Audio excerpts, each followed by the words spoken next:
As a 2-year-old, this runner is in the earliest stage of development. Arms are positioned in a high guard and extended sideways in order to help with balance.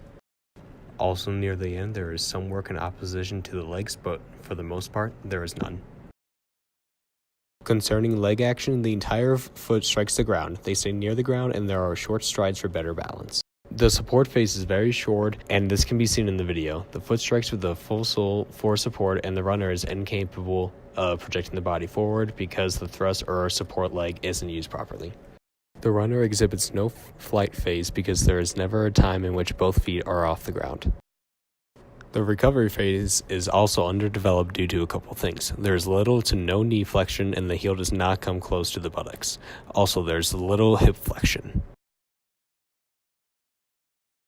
A large constraint is balance due to the child not being able to take full advantage of the bending of the knee and is limited to a waddling-like gait. Another constraint is a lack of fully developed muscles, which inhibits the full potential for running speed and power. As a 5-year-old who is in stage 3 in the whole body approach, this runner exhibits a higher level of development than our first runner. The arms are no longer used primarily for balance, but instead they are held around the waist and assume a counter-rotary action. The arms are also working in opposition with the legs. The left arm crosses the body's midline, which results in some slight unnecessary trunk rotation. The foot contact is all heel-toe. Also, the stride length is larger with this runner than the previous one. It can also be seen that the swing leg is close to flexing at 90 degrees, which is a sign of stage 3 running. There is much more involvement of the hip, knee, and ankle in this runner, which helps provide fuller extension for support phase.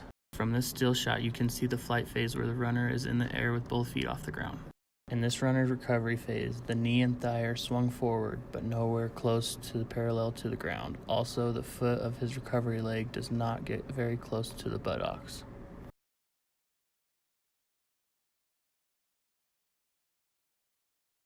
Similar to the first runner, a constraint this runner faces is the lack of muscle development.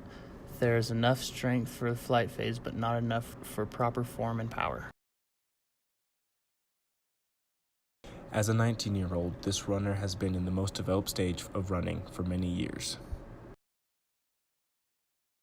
This runner has his arms in opposition to his legs, and his elbow flexion is maintained at about 90 degrees. Rather than a heel-toe contact, this runner is entirely on the metatarsal arch. This is an example of stage 4 development. Also, this runner's swing leg is almost hitting the buttocks with every stride. In the support phase, there is an increased extension of the thrust leg for maximum power.